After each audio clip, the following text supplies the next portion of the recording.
ঢাকা ৫ আসন অর্থাৎ যাত্রাবাড়ী ডেমরা আসনে বাংলাদেশ জামায়াতে ইসলামীর মনোনয়ন পেয়েও নির্বাচন করছেন না দেশের জনপ্রিয় ইসলামী বক্তা মিজানুর রহমান আজহারী। সামাজিক যোগাযোগ মাধ্যমে ছড়িয়ে পড়া এমন তথ্যকে গুজব বলে জানিয়েছে দলটি।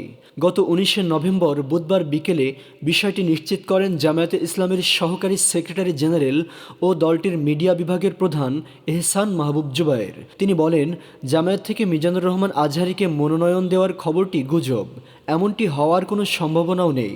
একই সঙ্গে তিনি ভুয়া তথ্য প্রচারের বিষয়ে সতর্ক থাকতে এবং যাচাই বাছাই ছাড়া কোনো রাজনৈতিক তথ্য গ্রহণ না করার আহ্বান জানান।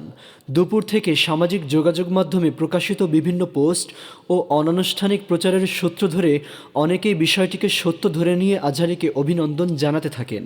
তবে জামায়াতের একাধিক নেতা পরিষ্কার জানান এ খবর ভিত্তিহীন। ঢাকা মহানগর উত্তর জামায়াতের নেতা আতাউর রহমান বলেন, এ আসনে দলের প্রার্থী ইতিমধ্যে চূড়ান্ত এবং তিনি এলাকায় প্রচারণায়ও নেমেছেন।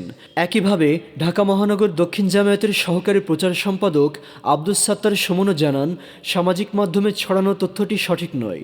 ঢাকা ৫ আসনটি ঐতিহ্যগতভাবে রাজনৈতিকভাবে গুরুত্বপূর্ণ হিসেবে বিবেচিত।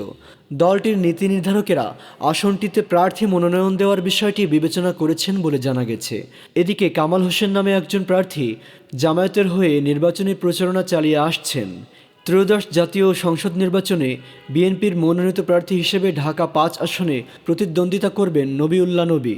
তবে আজহারীর প্রচলিত রাজনীতির সাথে জড়িত না থাকার বিষয়টিকে অনেকেই সাধুবাদ জানিয়েছেন। বিশ্লেষকরা মনে করেন, দেশের চলমান রাজনীতি প্রতিহিংসা ও স্বার্থসিদ্ধির নীতিতে বহুকাল ধরে চলে আসছে, তাই বরেণ্য ব্যক্তিদের এ থেকে বিরত থাকাই ভালো।